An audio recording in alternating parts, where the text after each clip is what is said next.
কথায় আছে ইঁচড়কে বলে গাছ পাঠা। তা আমার ছেলে এটা শুনে প্রত্যেকবারই খুব হাসে। তো আমাকে বলল, গাছ পাঠা যখন, আজকে মাটন দিয়ে তুমি ইঁচড় রান্না করবে। তো ছেলে যখন বলেছে আমারও খুব ইন্টারেস্ট লেগেছে, আর আমি ভিডিওতেও দেখেছি অনেকেই করে।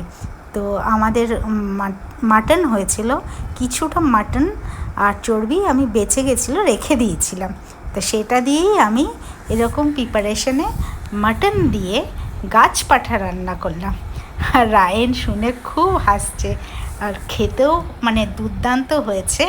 যারা মাটন না খায় তাদের কাছে হয়তো ভালো লাগবে না, যারা নিরামিষ খায়, অনেক বেশিরভাগ মানুষ আবার চিংড়ি মাছ দিয়ে খায়।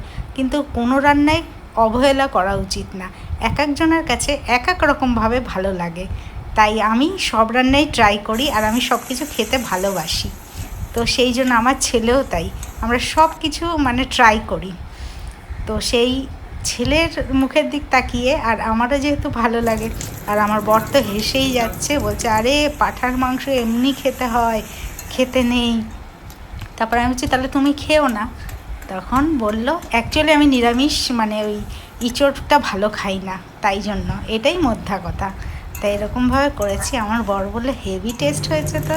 আর ছেলে আর আমি তো ভালোই খেয়েছি। তাই তোমাদের সাথে পুরো ভিডিওটা শেয়ার করলাম, কারণ তোমাদের সাথে তো ছোটোখাটো সব কিছুই শেয়ার করি, এটা শেয়ার না করলে ভালো লাগবে না। মাকেও বললাম তোমাকেও একদিন করে খাওয়াবো, কারণ মাটনটা খুবই কম খাওয়া হয় শরীরের জন্য। তা মা বললো ঠিক আছে, আর মারও খাওয়া বারণ মাটন। তা মাঝে সাঝে অনেক দিন পর মাটনটা খাওয়া হয়। তো আজকে ভিডিওটা কেমন লাগলো অবশ্যই লাইক করবে, শেয়ার করবে। সবাই ভালো থাকবে।